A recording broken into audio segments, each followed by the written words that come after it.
Do you mind sharing what has brought you to therapy? Um, One morning I woke up and my thoughts weren't just thoughts anymore. I have to take a shower. Do my makeup. I don't have enough time. I just need to breathe. I can't breathe with this mask on. Isn't this crazy? Hey, please, I'm trying to sleep. You are always so cranky in the morning. Nothing. Wow, that is a lot. This past year has been a lot. I lost my father, my grandmother, my jobs, plural, because I'm an actor. Also, the only man I've ever loved left me, so I thought right now would be a really great time to try therapy. You gotta go, you gotta go. Crazy. I am crazy, yeah. Okay. Before we get into the meat of the interview, I just want to know, how does it feel having it done and then being able to take a breath now that it's done? Oh my gosh, it feels like such a relief. I, you know, I learned so much in the process of getting this film made. I mean, it's just been a labor of love for all these years now, and to finally like have it be official, finalized, like everything's ready to go, and now like it's going to have this opportunity to be in front of an audience and people are going to see it and the big screen. I am so grateful and so relieved at the same time, because it's a dream come true, really. It's just what you dream of as a filmmaker. I want people to see this and I want it to be seen on the big screen. It's like the goal for everyone. So the fact that it's getting that chance, and we're taking it to, Orlando, my hometown, and my family is going to be able to come and see it, and my community from growing up, to see them, to have them be there and see like what we made, and the story that we told. I mean, it's everything. It's absolutely everything. Can you talk about where you came up with the idea for this film? Because the concept is really, really cool. Thank you. Yeah, absolutely. So just to get a little vulnerable, I was in a place in my life. COVID was really, like, 2020 itself was like really hard for me. I had lost my father January of 2020. And then come March, we all know that, the pandemic had started, everything shut down. I lost, my all my jobs that I had in order to support myself. I was also about to film a movie in New York in April. And so that also was shelved and wasn't going to happen anymore. And then my grandmother in July passed away as well. So it was just, it just felt like, a beat Right. down. It's like Right. one thing after the other. And so I just went through a process of grieving, and, everyone's grieving process looks different. And mine, definitely was, uh, fighting through depression, fighting through like really negative thoughts, and just my whole life just felt like it was completely different. It was like upside down, and I couldn't understand why this was all happening, and I just couldn't see clearly anymore. And so and even just like the questions of like, why am I here? What am I doing here? what is my purpose? I don't know anymore. All the things that I thought were important can be taken away like this. And what is left? What do I have after that? And so it really brought me to this place of like, I just went inward and was really trying to dive into myself and my spirituality and like what was important. And actually through that, I got very close to God through that time. I think like the grief that I felt was just so heavy that I really had nowhere else to go and nothing else to turn to. And so just like, you know, pursuing God and like pursuing what I felt was my answer and my way of getting out of this, and also getting into therapy and having someone to talk to about everything that I was going through and experiencing that wasn't a family member, you know, someone close to me. I mean, all of it really was just like, I was just trying to get out of this dark place. And then in 2021, I actually came upon this book called The Artist's Way, and it really changed like everything for me as regards to like how I saw myself in my career. And it was actually during that book that I discovered that I was a filmmaker. And as I had that discovery, I was like, well, what do I do now? What's the next step? If I'm a filmmaker, what am I going to do? And so, you know, creating a short was like the first thing I thought of. Was like, well, I don't have an idea. I don't have any idea for a short. Like I have no ideas. So don't know how that's going to happen. And part of The Artist's Way is that you write morning pages, and which is basically just stream of consciousness in the morning, and you're just writing and writing and writing for and you fill up like 3 pages of that. And it was when I was writing did I feel like God downloaded this idea to me, because I was in such a negative place. So all of my morning pages were just negative thoughts and self-loathing and just hating my life, hating what like was happening, and just really couldn't see light and wasn't focusing on the positive. And so in that moment, it felt like I was prompted into like, okay, imagine if you were watching yourself on screen, and all these things that you're writing and thinking, what if you were seeing that out loud? What if you were watching yourself say those things out loud? Would you like who you are? Would you like that person? And I was like, no. Actually, no, not at all. I don't think anyone would like that person. No one would want to hang out with someone who spoke so negatively all the time. And so then it sort of became, oh, well, that's an idea. And then I was like, okay, well, maybe I can experiment with that idea and do exactly what it was, what was being told to me. So, you know, creating a film in which this character, myself, you know, is not able to keep her thoughts to herself and shares everything unfiltered and can't control it. And so that was really the like catalyst of the idea. And then just developing it further is, you know, what has brought it now to what it is today. But yeah, it was all very just prompted and prompted through exactly what I was experiencing and grieving. It's a very personal story to me. And I think sharing, you know, the rawness of what was going on in that time of my life, and how I was feeling, how I was thinking, and also that there's hope, that there is a way out, that it does get better, that, you know, grief is something that is always going to be there with you. It's always with me.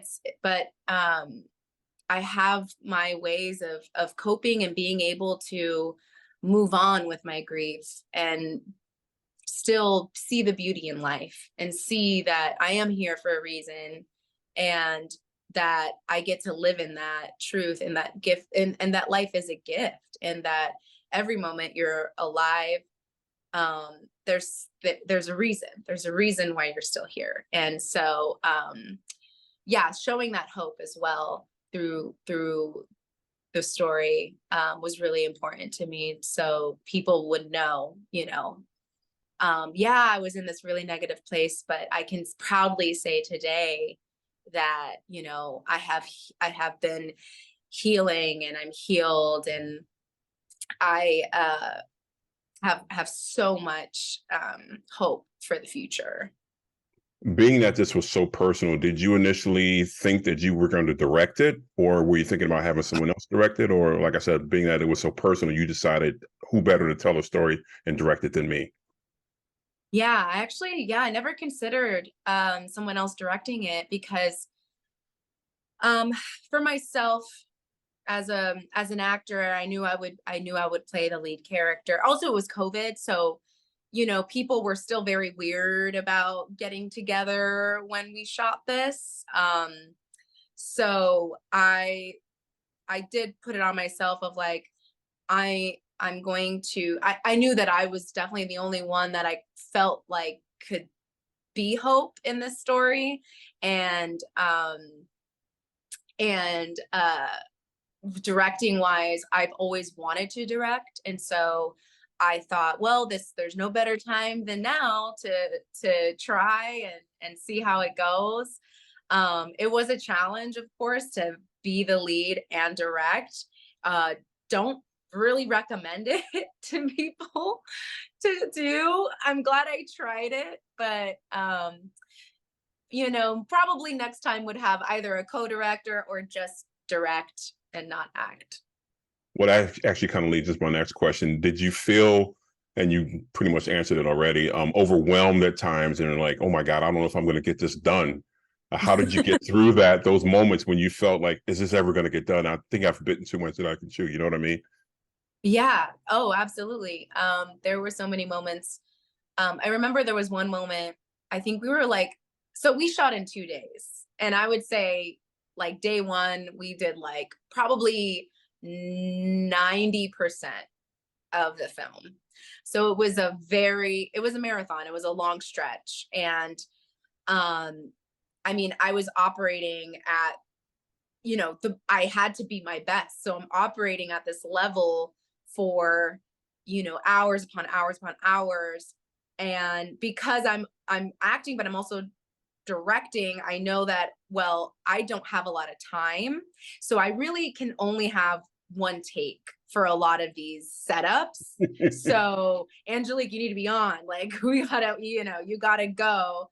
And thankfully, because of my, training as an actor and my comfortability with improv, which a lot of this short was improv,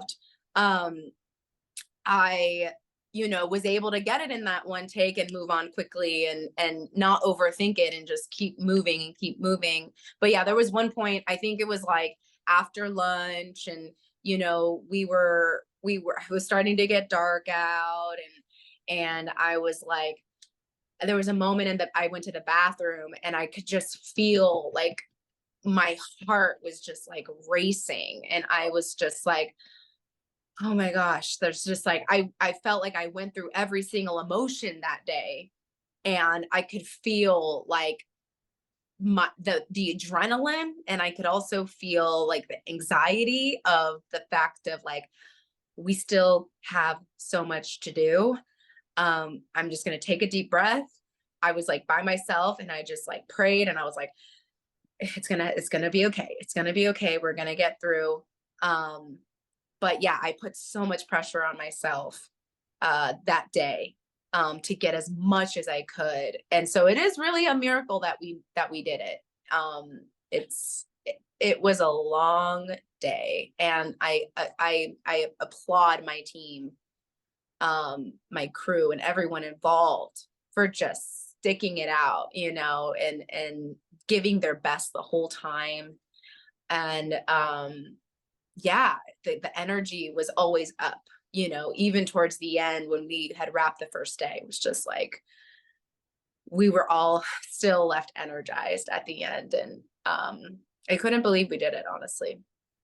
You worked on some really great sets, such as like Supernatural and American Crime, and especially Yeah. Supernatural, such a well-oiled machine when So, you're on the show. oh yeah. How did those working on those sets help you with your work on this film?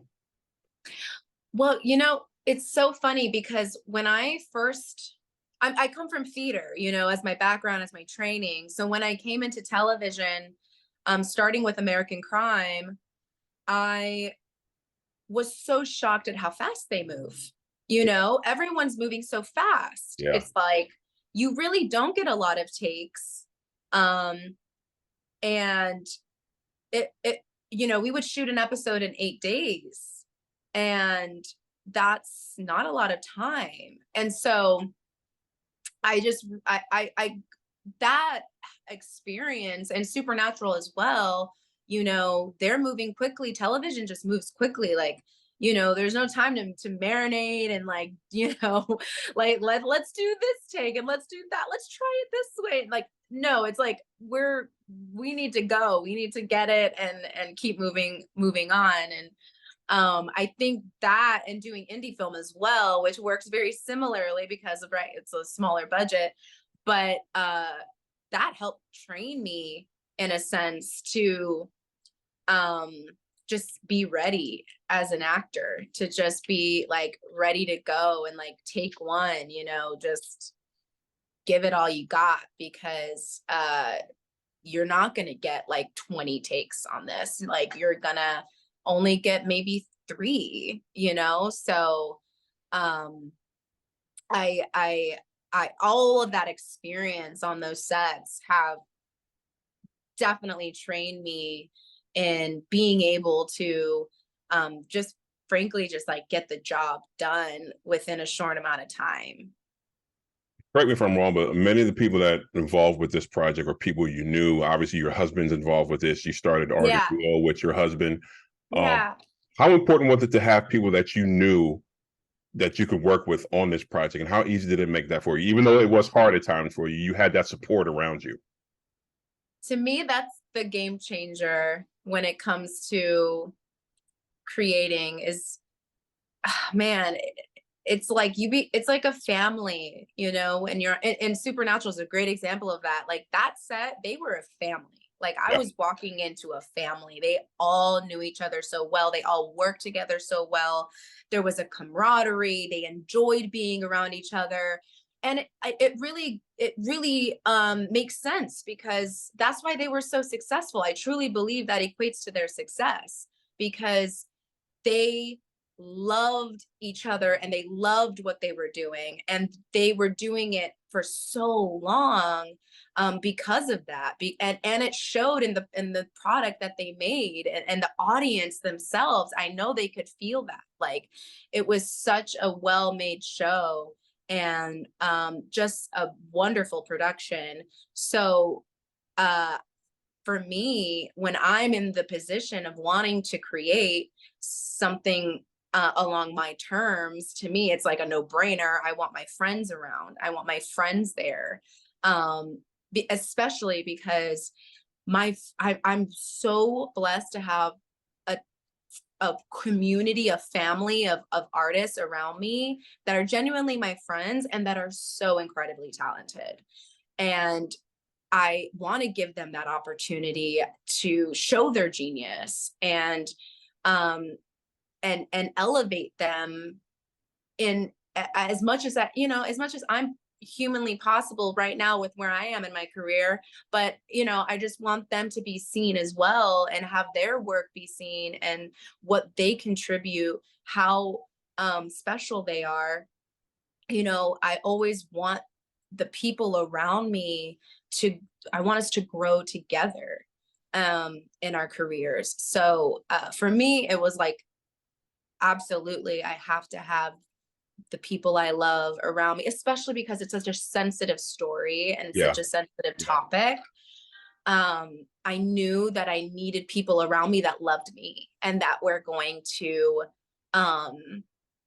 keep it positive, you know, even though we were going through such heavy themes and I was having to go places as a performer. But to have people around me that, you know, were always loving me and supporting me and uplifting me and, you know, giving me those words of affirmation, giving me a hug after certain moments and just genuinely being there for me throughout this and just wanting to help me and help make this dream of mine come true. It's just like such a selfless thing. Everybody volunteered. It was like no one was getting paid. Like, you know, they did this out of the kindness and goodness of their heart and for how much they love me. And so I mean, it's just I'm so blessed. It's the best feeling. When you decided to step into that director's chair, and when I first found out about that you were going to direct this, the first name that came to my head when I thought about maybe who could be an inspiration for you was Regina King. Absolutely. I know Yeah. she's the first name that popped in my head because she's doing the directing thing now. She's just Yeah. fantastic right now. So is she one of the inspirations for you? Oh, she's like an inspiration for me for life, for like everything. I remember our chat about her. Yeah. Yeah. I mean, wow, she's such a beautiful person. And she she was one of the, you know, one of the people on set of American Crime that really just like mentored me in a way. You know, took time to just like see me um and share herself with me in really profound ways. And so her impact on me has been really great. And you know, I look up to her. I look up to, you know, sort of the things that she's moved into as a director. And I remember talking to her once about it. I was like, so what is, you know, what do you, is it acting? Is it directing? Like, what do you love more? And she was like, they're like two children, you know, it's like, you don't love one more than the other, you know, they're both, you know, part of you. And I can totally relate to that now. Cause I think, you know, I call, you know, acting my gateway drug into the industry.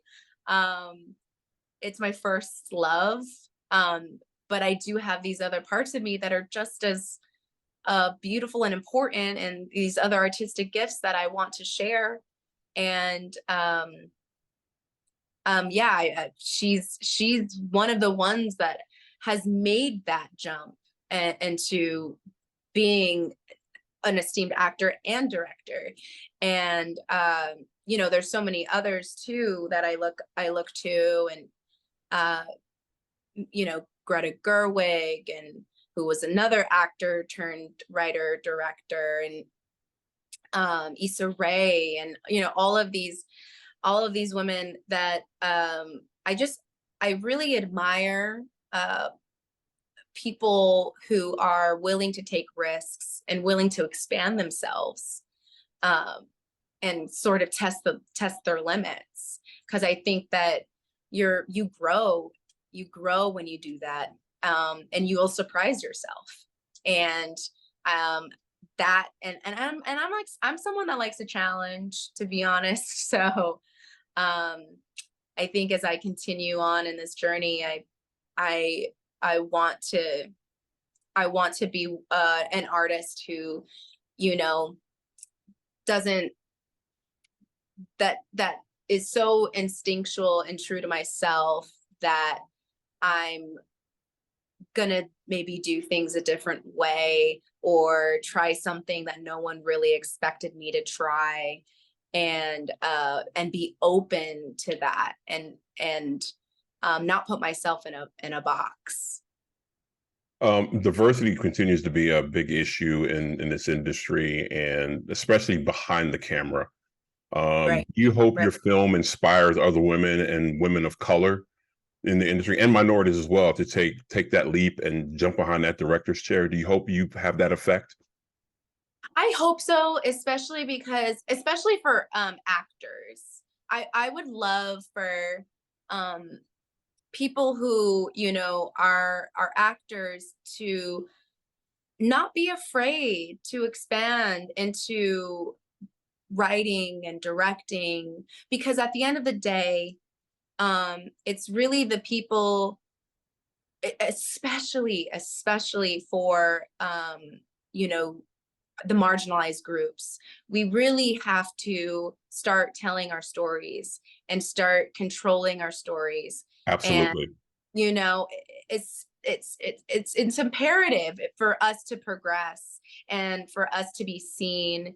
And I highly, I mean, yes, a lot of people will complain and be like, oh, well, I just want to be an actor. Why do I have to do all these other things? Just to act. And I would say, look, you really don't know, uh, you really don't know what is possible until you try.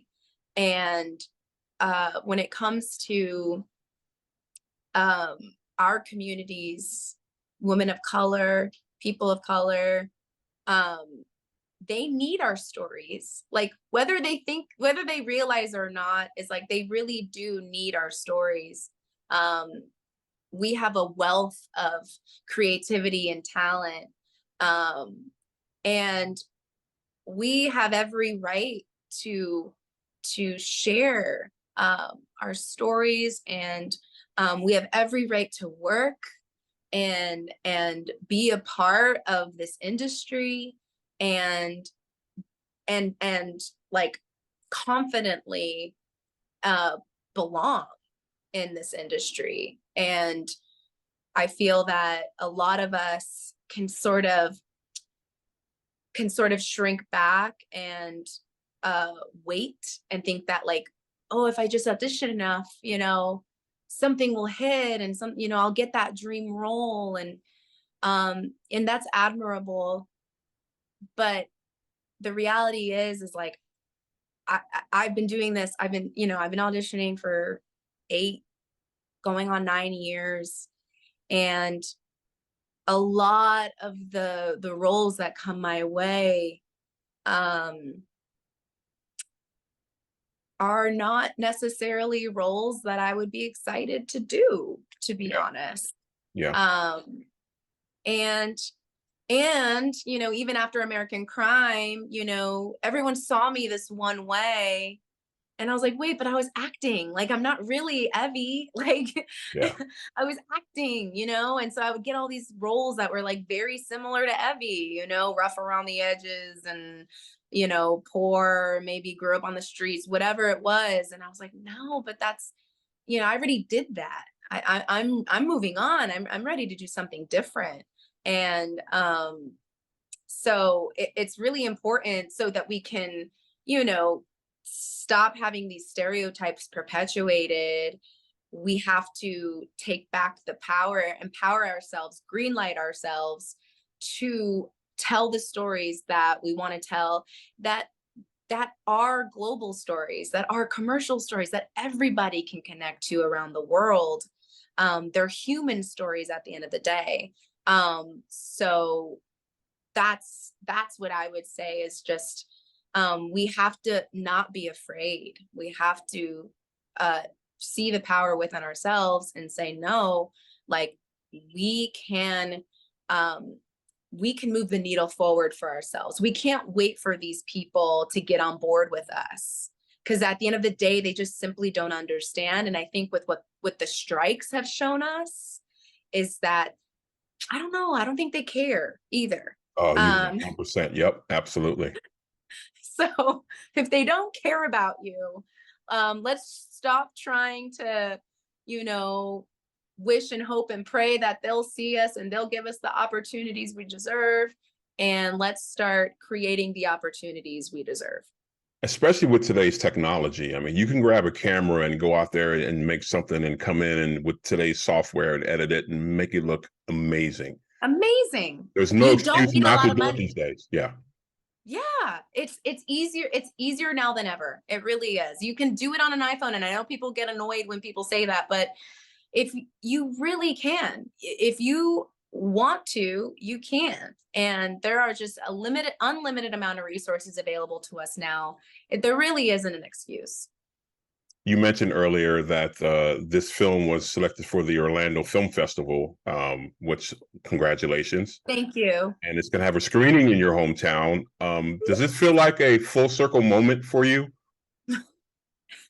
Yeah, it was just almost unbelievable, to be honest. Can't even find the words. It was totally full circle. I think my whole, so much of myself was informed and created by living in Orlando, by the diaspora of Kissimmee, Florida, and what I learned there, and just my family being there, and their impact on me. It's the begin. It feels like that was the beginning, and to now get to this point where, I had to go through this journey of finding out who I am and who I want to be in this world, what kind of artist that I want to be, to then discover that and to now bring it home and get to show the people that I love, this is me, this is me. It's quite surreal. And I don't know if I fully processed it, to be honest. I don't think I fully have processed all of it. Maybe it'll hit me once I'm sitting there and looking around and seeing who's there and being surrounded by love, and then seeing the short on the big screen. Maybe it'll then hit me, but it's definitely surreal and a beautiful story. This is kind of a little bit of a weird question, but if you could go back in time and speak to yourself right before this journey started, knowing what you know now, what piece of advice would you give yourself? Does that make sense? Oh, yeah. I think you just did it right there. Take a breath. Take a breath. Yeah. Yeah. Like, honestly, like it's all gonna work out. It's all gonna work out. I was very excited. I mean, filming it and doing the post-production on it, it was all so exciting, and I poured so much of myself in it, and I was just on this high, right? And I started submitting once it was, pretty close, pretty much done. I started submitting it to festivals, and for almost 2 years, I got every rejection. And it was so hard because I thought, why? Like, I know this is powerful. Like, I know this is good. Like, it's well made. Like, why? And it's funny because I had an idea to write a song for the film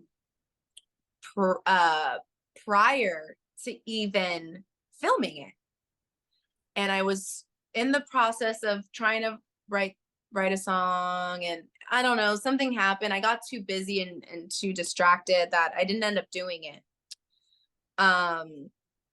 But with the weight of trying to get into a film festival and it not happening, I revisited that idea.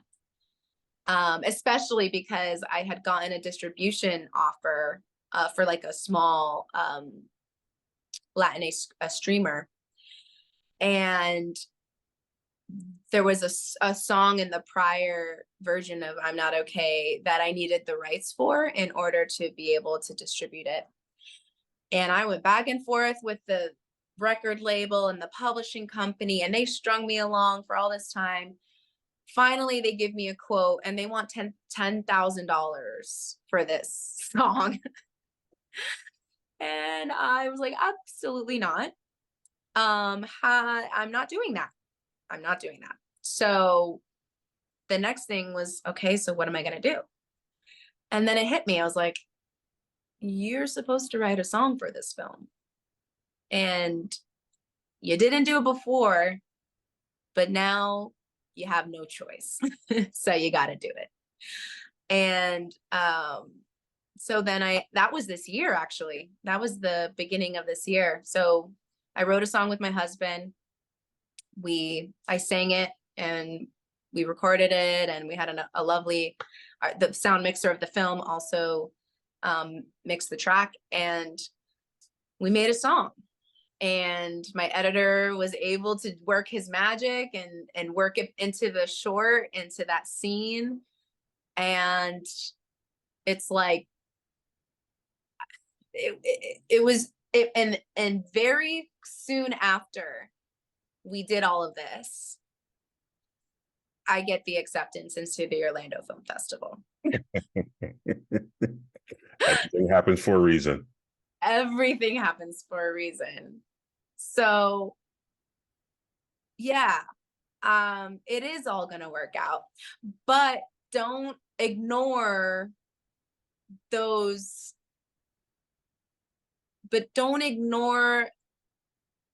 how do I say this? Don't ignore like parts of yourself that you're supposed to explore.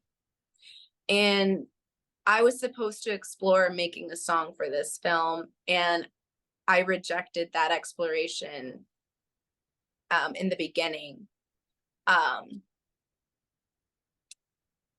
So yeah, like, if you're meant to do it, don't be afraid. Don't say you can't. Don't say there's not enough time. Don't say, because you just never know. You really never know. And so, and it was such an amazing experience writing the song and creating it. Like, I loved it. So, you know, I gained something from that. And it's something now that I know that I can do and continue exploring as a creative. So don't limit yourself. It's another thing of like, just don't limit yourself. Try it, see it through, see what happens. You really don't know what could happen. So and at the end of the day, you know, it does all work out at the end. You mentioned, this journey being a director was a lot of work for you, but have you caught that director's bug, and do you hope to direct later on down the road or in the future? Oh, totally. Yes. I want to direct more. I'm in the process of working on another short. I'm writing another short right now. That I hope to direct this as well.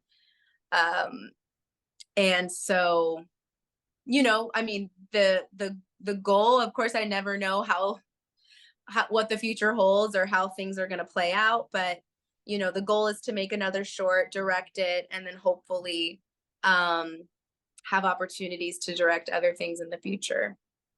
If this project continues to do well and down the road, do you look at maybe turn it into a full-length feature, or this is just going to be a short for now? I have played with the idea of making I'm Not Okay full feature. I think it has all the potential to be a feature. So I think if there's enough interest, for sure, I would definitely explore that and take that road if it manifests itself. And finally, with this journey, what message, if any, do you want people to take away from this film? And what are you most proud of about the journey bringing this to fruition? What I want people to take away from I'm Not Okay is that you're going to go through really hard times in your life, and they're not going to seem fair. And it probably will get really dark, and you may not know where to go or what to do, but there is a force greater than you that will bring you out of it. God is real, and he loves you, and everything that happens to you is for you. And you can choose to see the good in the bad. And the good and the bad are meant to grow you as a person, to grow your character, and to steer you along where you're supposed to go and who you're supposed to become. So when bad things happen, obviously go through every emotion, feel it fully, experience it, but don't stay there.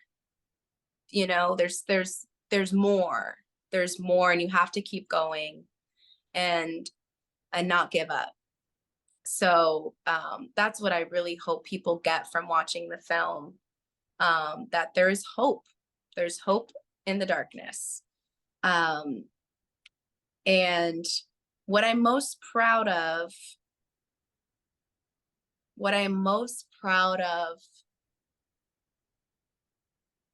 man,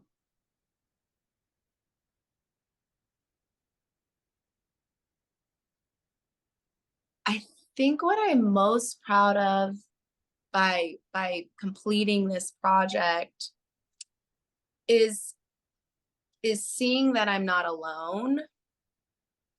I'm so proud of the community that I have and that I've been given and blessed with. I'm so proud that we're able to work together and have fun together and do good work together. Filmmaking is a collaboration. It takes a village. Yeah. And you cannot do it alone at all. You just can't. And the power of community and the power of a team is undeniable. It's how anything gets done and made. And we need each other. And so I'm really proud that I am not alone in this, that I got to share this with other people that I care about and love. And I got to work with people that I admire and respect, and that we were able to do this thing together. And I'm just so happy for all of us that, I'm Not Okay is going to be at the Orlando Film Festival. It's a testament to all of their hard work.